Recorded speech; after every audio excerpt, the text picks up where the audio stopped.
Very good morning student, I am Professor Jasmine Faraz. Again welcome you on my channel. I hope आपने मेरा last video देखा है जिसमें मैंने HSC board paper सितंबर 2021 अच्छे से एक्सप्लेन किया है जो रिड्यूस सिलेबस पे बेस है। आज हम इसका सॉल्यूशन देखते हैं। हम वीडियो 4 पार्ट में बनाएंगे। So let's start.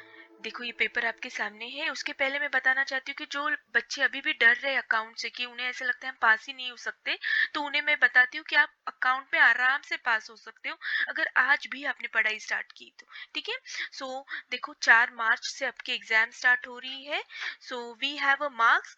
नाउ कैसे मार्क्स है, तो अगर आपके सामने भी दिख रहा है पेपर तो ऑब्जेक्टिव 20 मार्क्स के है। देखो ऑब्जेक्टिव आपको 20 मार्क्स के है। अगर आपने टेक्स्ट बुक के पीछे के ऑब्जेक्टिव एक्सरसाइज के ऑब्जेक्टिव्स अगर सब किए तो आपको 20 मार्क्स बहुत आसानी से मिल सकते हैं। ठीक है, ऑलरेडी मैंने इसकी वीडियो अपलोड किए हैं, आप एक बार गो थ्रू हो। जब बहुत बहुत तो आपको इसको 2 दिन में आराम से आप कंप्लीट कर सकते हैं पूरे ऑब्जेक्टिव्स। ठीक है, तो ये हो गए 20 मार्क्स। प्लस 20 मार्क्स आपके होते हैं कॉलेज में इंटरनल मार्क्स। तो इसमें तो मिस कितना भी मिस स्ट्रिक्ट हो तो अगर आपने अच्छे से प्रोजेक्ट सबमिट किया होगा, एबीटी टेस्ट दी होगी, तो इसमें आपको आराम से 10 मार्क्स तो मिल सकते हैं। ठीक है, 20 मार्क्स का है marks internal marks, but 10 marks तो मिल ही सकते हैं। तो देखो ये 20 और इसमें से 10 तो 30 मार्क्स तो मिल गए। पास होने कितनी की जरूरत होती है 100 में से 35 की, तो 5 मार्क्स कौन सी बड़ी बात है। आपने अगर क्वेश्चन नंबर देखो ध्यान दो, क्वेश्चन नंबर 6 और क्वेश्चन नंबर 7 किया। अब ये क्वेश्चन नंबर 6 क्या है, तो क्वेश्चन नंबर 6 है नॉन प्रॉफिट ऑर्गेनाइजेशन, और क्वेश्चन नंबर 7 क्या है आपका फाइनल अकाउंट। तो अगर ये क्वेश्चंस अपन आपने किए फाइनल अकाउंट और एनपीओ, तो इसमें आपको अगर सिर्फ आपने पोस्टिंग भी की, आप ये वीडियो देखो, मैंने सब वीडियो अपलोड किए, बहुत आसानी ट्रिक से सिखाया है। तो अगर आपको इसमें भी 5 मार्क्स से पोस्टिंग के और इसमें भी 5 मार्क्स पोस्टिंग के मिल गए, तो ये 20, इसमें से 10 मार्क 30 और ये 10 मार्क तो 40, तो 100 में से 40 मार्क्स आपके हाथ में है जिसे हम पास हो सकते हैं। तो आई होप अब आपका जो अकाउंट का डर है वो चला गया है। Okay, so now let's start solution. हम बढ़ते हैं। तो देखो पहला ऑब्जेक्टिव दिया है 20 मार्क्स का, उसमें पहला ए पार्ट दिया है, select the correct option and rewrite. अब इस पे ध्यान देना है, आपको यहाँ पे रीराइट करना है। सिर्फ ऐसे ये आंसर नहीं लिखना है कि ट्रायल बैलेंस या बैलेंस शीट जो भी आंसर रहेगा, यहाँ पे आपको फिर से ये क्वेश्चंस ये जो दिया है statement showing financial position of the business is called, क्या कहते हैं इसको, बैलेंस शीट। तो आपको यहाँ पे बैलेंस शीट लिखना है, पूरा सेंटेंस फिर से लिखना है। ठीक है, तो तभी आपको यहाँ पे 1 मार्क्स मिलेगा।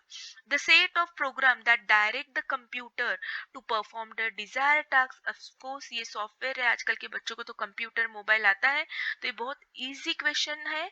Next one, the information supplied by the financial statement are historical in nature. अगर आप ये चैप्टर देखा है एनालिसिस ऑफ फाइनेंशियल स्टेटमेंट, तो उसमें देखो लिमिटेशंस ऑफ फाइनेंशियल स्टेटमेंट दिया है, उसमें उन्होंने सेकंड पॉइंट ही दिया है हिस्टोरिकल इन नेचर। सो इसका आंसर है historical in nature. Then question number 4, the balance on the capital account of retire partner is transfer to. क्या करते हैं हम लोग ट्रांसफर, अगर आपने किया होगा रिटायरमेंट का प्रॉब्लम तो आपको समझ में आया होगा कि ये तो रिटायर हुआ है तो वो हम ट्रांसफर करेंगे उसके लोन अकाउंट में। ओके, और ये जो है executor loan, wife loan, sons loan, ये हम कब करते हैं, डेथ ऑफ पार्टनर में। अगर डेथ हुई है तो हम ये उसकी जो भी अमाउंट बनती है फर्म की तरफ से वो हमें ट्रांसफर करते हैं उसके नॉमिनी अकाउंट पे। मतलब वाइफ हो सकती है, सन हो सकता है, कोई उसका एग्जीक्यूटर एक नॉमिनी हो सकता है डिसाइडेड। ठीक है, तो रिटायर के लिए हम लोन में ट्रांसफर करते हैं। Now come to the next page. The closing balance of receipt payment usually represent the, of course, कौन सा कहते हैं हम लोग, कौन सा बैलेंस कहते हैं, यस, तो आंसर आपके सामने है। Next one, right the one word. अब यहाँ पे आपको पूरा सेंटेंस नहीं लिखना है पेपर में, आपको यहाँ पे सिर्फ एक वर्ड लिखना है, इसे क्या कहते हैं। जैसे shares on which dividend is not fixed it's called equity. अगर यही ऑपोजिट आता the share on which dividend is fixed, तो यहाँ पे कौन सा शेयर आता, प्रेफरेंस शेयर आता। Okay, next, amount which is not recoverable from drawing on the account of insolvency, this is called bad debts। हमें कुछ अमाउंट वसूल नहीं होती है, ये हमने 11 में भी पढ़ा है, this is called bad debts. और ये सब आपके टेक्स्ट बुक एक्सरसाइज के पीछे आपको हर ऑब्जेक्टिव मिलेगा। कोई भी आउट ऑफ सिलेबस नहीं देता है बोर्ड कभी. Okay, next one, liability likely to arise in the future on happening of some events, it's called contingent liability. ऐसी लाइबिलिटी जो हो सकती है या नहीं हो सकती है, डिपेंड होती है. ठीक है, जैसे अब आपको ऐसे लगता था मे बी एग्जाम होगी हमारी बोर्ड की या नहीं होगी, लेकिन डोंट वरी, बोर्ड ने अभी 2 दिन पहले डिक्लेयर किया है कि यस आपकी ऑफलाइन ही एग्जाम होगी. ओके, सो ऐसी लाइबिलिटी जो मे बी और may not be occur, so this is called contingent liability. Next, ratio by which surviving partners are benefited on the death of the partner. So कौन सा है ये? Of course benefit ratio. Surviving मतलब जो बचे हैं, जिसकी डेथ हुई है उसको तो नहीं, लेकिन जो बचे हैं उनका रेशियो क्या कहलाएगा? Benefit ratio. And fifth one, account open for revaluation of asset liability. So कौन सा? देखो बहुत बार है ना क्वेश्चन में ही आंसर होता है. तो देखो यहाँ पे रीवैल्यूएशन अकाउंट, यस इसका आंसर आप ऐसे भी लिख सकते हो, profit and loss adjustment account. Okay, तो यहाँ पे केयरफुल रहना है, दोनों आंसर आपको करेक्ट मार्क्स देंगे. Okay, now here find out odd one. तो यहाँ पे हमको इसमें से अलग क्या है, तो देखो decrease in furniture, patent right of, increase in bills payable, ये हम सब डेबिट साइड में लिखते हैं रिवैल्यूएशन के. अगर आपने अच्छे से किया होगा एडमिशन या रिटायरमेंट तो आप ध्यान से देखो, डिक्रीज इन फर्नीचर ये मतलब depreciation, patent rights of, increase in the bill receivable, this is all the loss. और ये लॉस हम कहाँ लिखते हैं? रिवैल्यूएशन के डेबिट में. लेकिन आरडीडी राइट ऑफ ये कहाँ लिखते हैं हम लोग? क्रेडिट में. This is one type of income we can say for the firm. ठीक है, आरडीडी जो थी वो राइट ऑफ कर दी है, सो ये क्रेडिट में लिखते रिवैल्यूएशन के. तो इसमें से अलग कौन सा है item? RDD write off. Next, subscription received, sundry receipt, interest received and audit fee. तो सिंपल देखो, रिसीव्ड यहाँ पे रिसीव्ड लिखा है, that means this all are the income. लेकिन ऑडिट फी ये क्या है? एक्सपेंसेस है, तो ये इसमें से अलग आइटम है. Next, dock charges, printing, custom duty, wages and salary. अगर फाइनल अकाउंट अच्छे से किया होगा, अगर आपने सब वीडियो देखे होंगे मेरे, तो मैंने एक हिंट दी थी. तो ये जो डॉक चार्जेस है, कस्टम ड्यूटी, वेजेस, सैलरी, ये सब related with the direct expenses है, फैक्ट्री एक्सपेंसेस. ठीक है, तो ये बाकी के आइटम्स हम सब ट्रेडिंग अकाउंट में लिखेंगे. ओके, लेकिन प्रिंटिंग एंड स्टेशनरी हम कहाँ लिखेंगे? हम हमारे प्रॉफिट एंड लॉस में लिखेंगे. तो ये ऑड वन है. Next one, electricity, trade bill, inland bill, foreign bill. ये तीनों जो कंसेप्ट है पीछे के, ये सब related with the bill of exchange है. इलेक्ट्रिसिटी बिल और बिल ऑफ एक्सचेंज का कोई संबंध नहीं है, तो ये एक ऑड वन है. Fifth one, creditors, land building, general reserve capital. Very simple, ये जो है सब ये हम लाइबिलिटी में लिखते हैं, लेकिन असेट, लैंड एंड बिल्डिंग ये क्या है? असेट है, तो हम ये बैलेंस शीट के असेट में लिखते हैं. तो देखो कितना सिंपल सिंपल है, आपको 1 1 मार्क्स मिल जाएगा. और ये पूरा टेक्स्ट बुक्स में से उन्होंने लिया है, तो 20 मार्क्स तो भैया आपको जरूर मिलेंगे. चलो, now will move to the next one, calculation part, जो 5 मार्क्स का न्यू इंक्लूड किया है. सो देखो एकदम सिंपल सिंपल एक एक मार्क के कैलकुलेशन है, उन्होंने 5 दिए हैं और ये पांचों के पांचों आपको सॉल्व करने. इसमें कोई ऑप्शंस नहीं है कि सिर्फ 3 ही करो 2 ही करो, तो ध्यान से क्वेश्चन पढ़ना है. ओके, तो पहला देखो क्वेश्चन पढ़ो आप. When the depreciation is ₹7,500 and closing balance is 92,500, calculate the opening balance. कितना आसान है, देखो उसका क्लोजिंग बैलेंस 92,500 है. ओके, डेप्रिसिएशन 7,500 है, तो उसका ओपनिंग क्या होगा? तो देखो यहाँ पे फॉर्मूला लिखा है. ओपनिंग हमारा फॉर्मूला क्या होता है? Plus purchase minus depreciation comes closing. तो इसमें से क्या क्या इन्फॉर्मेशन दी है? हमारा फॉर्मूला देखो, आपने अगर मेरी वीडियो देख के अकाउंट सीखा होगा तो आपको ये पता होगा, formula opening plus purchase minus depreciation. ये फॉर्मूला नॉन प्रॉफिट कंसर्न में बार बार आया है. ओके, सो ओपनिंग हमें ढूंढना है, परचेस उन्होंने नहीं दिया है तो पुट 0 0, डेप्रिसिएशन दिया है और क्लोजिंग दिया है तो थोड़ा सा ऑपोजिट जाओ. क्लोजिंग में अगर हम डेप्रिसिएशन ऐड करते तो बराबर हमें ओपनिंग मिलता है 1 lakh.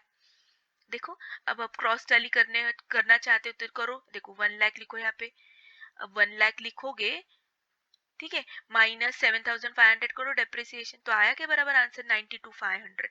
Okay, so this is your answer. 1 marks कितने आसानी से मिल गए. ओके, चलो next one, A B C are partner sharing ratio 1/3 1/3 1/6.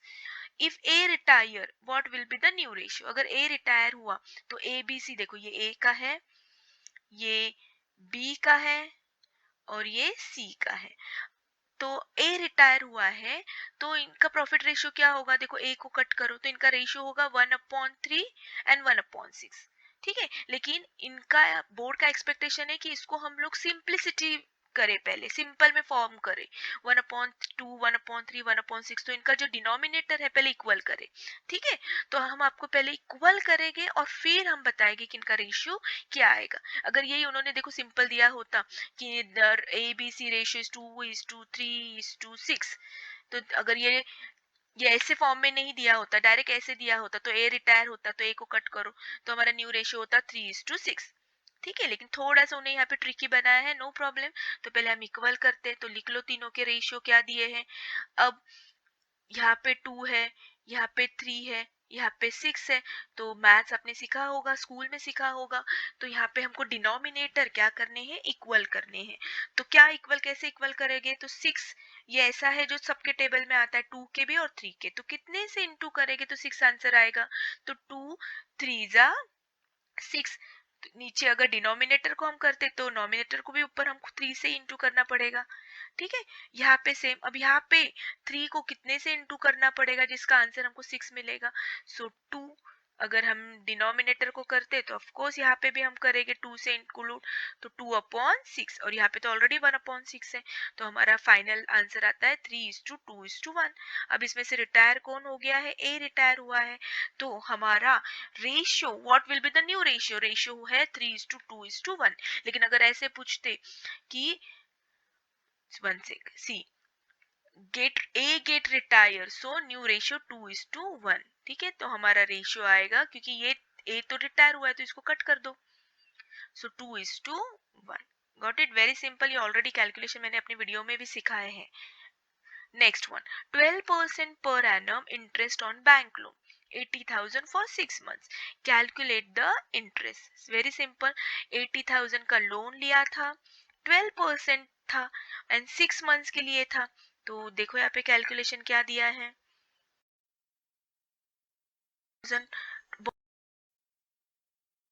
But they forget to take this 6 months। ये 6 months वो लेते ही नहीं है, बस 80,000 पे 12% कितना आया, 7,200 बस, एंड दे थिंक कि हमारा आंसर करेक्ट है। सो पे अटेंशन, ध्यान से देखना है कि हमने 6 months के लिए इंटरेस्ट लिया है, बैंक लोन लिया है, तो ऑफकोर्स इंटरेस्ट भी हम 6 months के लिए पे करेंगे। तो 6/12, ठीक है, 12 में से 6 months हमने लोन लिया है। परसेंटेज है इसलिए 100 से करना है हमें डिनोट, 12/100, हमारा आंसर आता है 4,800। Next one, insolvent partners capital debit side is 1 lakh, credit is 60।